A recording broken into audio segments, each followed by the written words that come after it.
guys, welcome back again with me Dila Sandrina dengan NIM 124. Oke, di sini kita akan mini talk show membahas seputar basis data yang tentunya akan dibahas oleh 4 narasumber spesial kita ya, teman-teman. Oke, tanpa berlama-lama lagi, mari kita mulai. Halo semuanya, di sini aku udah bersama 2 narasumber kita. Boleh kita kenalan dulu? Oke, halo semuanya. Perkenalkan, nama aku Adwa dengan 3 digit NIM terakhir 122. Halo, perkenalkan nama saya Dwi Rahma Arista dengan 3 digit NIM terakhir 096.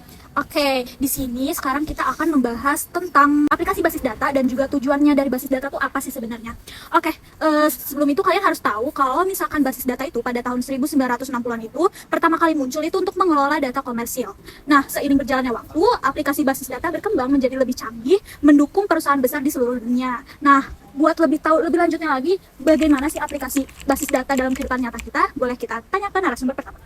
Jadi, aplikasi sistem basis data hari ini banyak pihak perusahaan bernilai tinggi bukan karena aset fisik, tetapi karena data yang mereka miliki gitu. Bayangkan bank tanpa data akun atau situs jaringan yang kehilangan koneksi gara-gara gak bisa digunain oleh antar pengguna. Nilai perusahaan itu akan hilang gitu aja gitu. Jadi sistem basis data yang digunakan itu untuk mengelola data yang besar, bernilai tinggi dan dapat diakses oleh pengguna yang lebih luas gitu cangkupannya. Contohnya kita sebagai mahasiswa ini di setiap universitas pastinya memiliki database mahasiswanya maupun mahasiswa yang dapat mengambil mata kuliah itu gitu di sistem jejaring sosial yang dimana menyimpan data yang lebih kompleks seperti gambar, video dan postingan. Sistem basis data juga datanya itu terstruktur dan datanya lebih fleksibel, memudahkan pengguna kita sebagai mahasiswa untuk mengakses data tanpa perlu tahu caranya bagaimana gitu. Begitu, basis data seperti itu ya guys. Nah juga selanjutnya ada nggak sih aplikasi umum atau penerapan yang menggunakan basis data untuk mengelola data besar yang bernilai tinggi gitu? Tentunya ada beberapa aplikasi basis data yang secara umum meliputi perusahaan, manufaktur, keuangan, serta layanan web. Jadi perusahaan itu mencangkup informasi penjualan, akuntansi, sumber daya manusia yang dimiliki oleh perusahaan itu sendiri kan. Sedangkan manufaktur itu manajemen rantai pasokan dan produksi. Dan serta keuangan itu transaksi perbankan antara pihak perusahaan dengan pihak banknya gitu, dan trading saham. Dan yang paling terakhir itu ada layanan web yang dimana berupa media sosial, e-commerce maupun iklan online. Ya benar banget ya guys, jadi penerapan basis data yang salah satunya lagi marak yaitu trading tadi ya. Nah selanjutnya ada model utama gitu nggak, kayak mode utama untuk penggunaan basis data? Tentunya ada ya, tanpa kita sadari, hampir setiap aktivitas digital kita tuh melibatkan yang namanya akses ke basis data, mulai dari membaca postingan di media sosial hingga memesan barang online. Yang tadi dibilang, ada 2 mode utama dalam menggunakan basis data. Yang pertama yaitu pemrosesan transaksi online yang disebut juga OLTP, yaitu mengakses data secara cepat dan melakukan pembaruan kecil. Yang kedua ada analitik data yang dimana menganalisis data untuk membuat prediksi dan keputusan secara tepat begitu. Oke, jadi gitu ya teman-teman. Ternyata ada berbagai macam penerapan tentang basis data di kehidupan nyata ya. Oke, tadi kan kita udah tahu nih aplikasi dari basis data. Nah, kira-kira tujuan dari basis data itu apa sih? Oke, boleh dijelaskan Mas? Oke, jadi untuk memahami tujuan dari basis data itu sendiri, kita dapat mempertimbangkan dari organisasi universitas yang mana sistem basis data itu awalnya adalah sistem file operasi dengan program aplikasi yang terpisah untuk mengelola data mahasiswa, instruktur, dan juga jadwal mata kuliah yang ada. Nah, seiring dari perkembangan zaman yang ada, muncullah kebutuhan-kebutuhan baru, seperti adanya jurusan baru di suatu universitas itu. Nah, sistem ini lama-kelamaan akan menjadi rumit dan juga menyebabkan inefisiensi, sehingga pemrosesan file konvensional ini menyimpan data permanen dalam berbagai file, yang nantinya memerlukan aplikasi berbeda untuk setiap manipulasi data. Kurang lebih seperti itu, Mbak. Oke, tadi udah ada berbagai tujuan ya. Nah, ada nggak sih kelemahan dari basis data itu sendiri? Oke, ada kelemahan dari basis data itu antara lain ya. Mungkin salah satunya adalah duplikasi data dan juga ketidakkonsistenan dari data itu sendiri. Yang mana pada awalnya sistem operasi file itu dikembangkan oleh banyak pemrograman dalam waktu yang lama dan cenderung memiliki struktur file yang berbeda-beda tergantung dengan bahasa pemrograman yang ada. Nah, ini menyebabkan duplikasi dari berbagai file yang meningkatkan biaya penyimpanan dan akses. Dan ini juga menimbulkan ketidakkonsistenan ketika perubahan itu tidak diperbarui di semua file yang relevan. Oke, untuk yang kedua itu adalah kesulitan dalam mengakses data, yang mana di dalam sistem file operasi itu permintaan data tidak terduga dan seringkali sulit untuk dipenuhi. Sebagai contoh adalah permintaan daftar mahasiswa berdasarkan kode pos yang memerlukan pembuatan dari program aplikasi baru. Kurang lebih seperti itu. Nah, yang ketiga adalah isolasi data, yang mana data-data yang ada itu dalam berbagai file, dan file-file tersebut yang tersebar itu memungkinkan ada di dalam beberapa format yang berbeda-beda, dan menulis program aplikasi baru untuk mengambil data yang ada tersebut itu cukup sulit seperti itu. Nah, yang keempat adalah masalah integritas, yang mana sistem basis data seharusnya adalah menjaga konsistensi data, seperti memastikan saldo dari departemen suatu rekening itu tidak negatif. Yang kelima adalah masalah atomisasi, yang mana sistem komputer itu sudah sejatinya rentan terhadap kegagalan dan penting untuk pemulihan data dalam keadaan konsisten sebelum terjadinya kegagalan tersebut. Nah, yang keenam adalah anomali akses secara bersamaan, yang mana hal ini memungkinkan akses data bersamaan seperti pada perbankan, pendaftaran mata kuliah, dan juga pembaruan data yang tidak terkoordinasi yang menyebabkan ketidakkonsistenan itu sendiri. Nah, yang ketujuh, yang terakhir adalah masalah dari keamanan, yang mana sistem file operasi konvensional itu masih sulit untuk menerapkan keamanan data karena akses yang terstruktur dan penambahan program aplikasi itu yang tidak terencana. Ini seperti itu, Mbak Dina. Oke, insightful banget ya untuk sesi pertama ini. Kita mengetahui penerapan dari basis data di kehidupan nyata dan juga tujuan dan juga kelemahan dari basis data yang ternyata ada ya kelemahannya. Oke, mungkin untuk sesi 1 kali ini kita cukupkan. Mari kita lanjut ke sesi kedua. Kembali lagi ke sesi kedua, yaitu kita akan membahas tentang view of data atau penyajian data dan juga bahasa data atau data language. Boleh kenalan dulu mungkin dari Mbak. Oke, nama saya Nabila Syadati Arsya dengan 3 digit PIN terakhir 136. Halo, aku Diani dengan 3 digit PIN terakhir 156. Oke, mungkin kita bahas dari penyajian data atau view of data dulu ya. Asal kalian tahu juga nih ya guys, bahwa struktur dari sebuah basis data itu didasari oleh model data.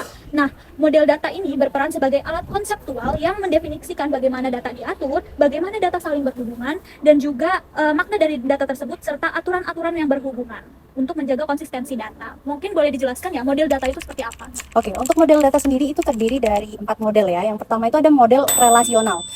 Nah, pada model relasional itu yang paling umum untuk digunakan, dan data itu disimpan dalam tabel yang saling berkorelasi, yang mana tiap kolomnya memiliki nama unik dan setiap barisnya mewakili satu informasi. Untuk contoh tabelnya seperti pada gambar. Untuk model kedua itu ada model IR, yang mana fokusnya pada entitas, yaitu objek-objek nyata dan bagaimana entitas ini saling berkorelasi. Model ini sangat berguna dalam merancang struktur basis data yang kompleks, contohnya diagram IR sederhana. Seperti halnya seperti mahasiswa dan mata kuliah dengan relasi mengambil, jadi mahasiswa mengambil mata kuliah, seperti itu. Untuk model data semi terstruktur yang memberikan fleksibilitas yang lebih besar, data dengan tipe yang tidak sama harus memiliki struktur yang identik, yang mana berguna pada data yang tidak memiliki skema yang ketat, seperti dalam format JSON atau XML. Untuk model data yang berbasis objek, menggunakan konsep-konsep pemrograman berorientasi objek ke dalam basis data yang memungkinkan kita untuk menyimpan data dan perilaku atau metode yang terkait dengan satu entitas, seperti itu. Oke, nah untuk membuat sistem basis data itu lebih mudah digunakan, kita kan perlu menggunakan yang namanya abstraksi data. Nah, mungkin bisa dijelaskan tingkatannya itu kayak seperti apa ya? Oke, untuk tingkatannya sendiri terdapat 3 tingkatan utama. Yang pertama ada tingkatan fisik, yang mana menjelaskan penyimpanan data secara rinci yang menggunakan penyimpanan disk atau media penyimpanan lainnya. Nah, pada metode ini dia melibatkan struktur data kompleks yang biasanya disembunyikan dari pengguna. Yang kedua ada tingkat logika. Tingkat logika itu menjelaskan struktur data dan korelasi yang mana memberikan insight yang lebih abstrak terhadap datanya. Yang penting, perubahan pada tingkat fisik ini tidak boleh mempengaruhi aplikasi yang menggunakan data. Sedangkan pada tingkat view, itu menyajikan data yang relevan kepada pengguna yang mana memberikan keamanan dengan membatasi akses ke data sensitif, yang menunjukkan hubungan antara 3 tingkatan abstraksi. Oke, ternyata tingkatannya ada banyak juga ya teman-teman. Mungkin kan tadi ada skema sama instance ya, itu cara membedakannya seperti apa sih? Oke. Untuk skema dari definisinya yang pertama yaitu cetak biru atau desain basis data, sedangkan instance itu definisinya data aktual yang disimpan dalam basis data pada suatu waktu tertentu. Skema itu mirip dengan deklarasi variabel dalam program, sedangkan kalau instance itu lebih ke nilai variabelnya. Untuk skema logika sendiri itu bisa disebut sebagai jantung dari sistem basis data, yang mana dia sebagai panduan bagi pengembang aplikasi untuk berinteraksi dengan data. Skema fisik disembunyikan di bawahnya sehingga perubahan pada penyimpanan fisik tidak akan merusak aplikasi. Seperti itu, Mbak Dina. Oke, seperti itu ya teman-teman.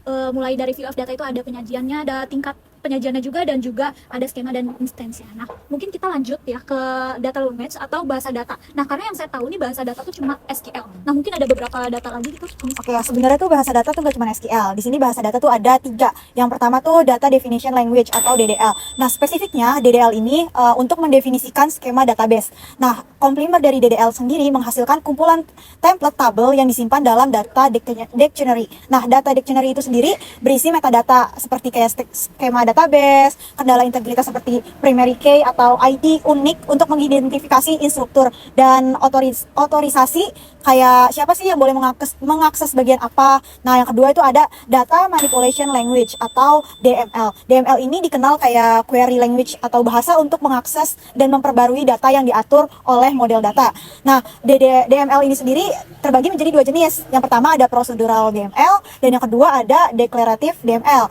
Nah, procedural DML sendiri ini pengguna harus menentukan data apa sih yang dibutuhin dan bagaimana cara mengambil datanya. Sedangkan declarative DML itu bisa disebut non-procedural DML, yang artinya pengguna itu hanya perlu menentukan data yang dibutuhkan, nggak kayak yang sebelumnya. Jadi tanpa menyebut bagaimana cara mengambilnya.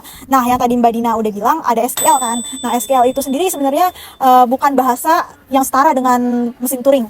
Jadi untuk dapat menghitung fungsi kompleks, SQL biasanya disematkan dalam beberapa bahasa tingkat tinggi.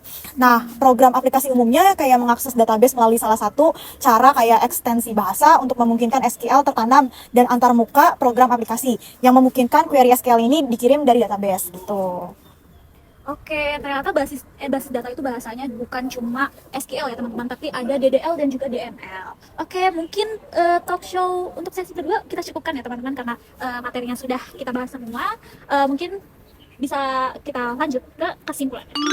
Nah, jadi begitu ya teman-teman, kita sudah mengetahui tentang aplikasi basis data, tujuan penyajian data, serta bahasa data. Nah, yang dapat kita simpulkan dari sesi talk show kali ini yaitu sistem basis data itu berperan penting dalam mengelola, menyimpan, dan mengakses data secara efisien di berbagai bidang. Nah, tujuannya adalah memastikan keandalan, mengurangi redundansi, serta meningkatkan konsistensi dan efisiensi data. Nah, data dalam sistem ini dapat dilihat dari berbagai perspektif, seperti fisik, konseptual, dan tampilan pengguna. Nah, interaksi dengan basis data dilakukan melalui bahasa, yang contohnya yang seperti tadi, SQL, yang memudahkan pembuatan, perubahan, dan pengambilan data. Nah, secara keseluruhan, sistem basis data ini memungkinkan pengelolaan informasi yang lebih efisien, aman, dan terstruktur sesuai kebutuhan penggunaan dan organisasi.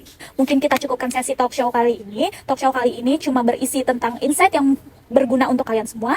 Sekian dari kami, dan sampai jumpa.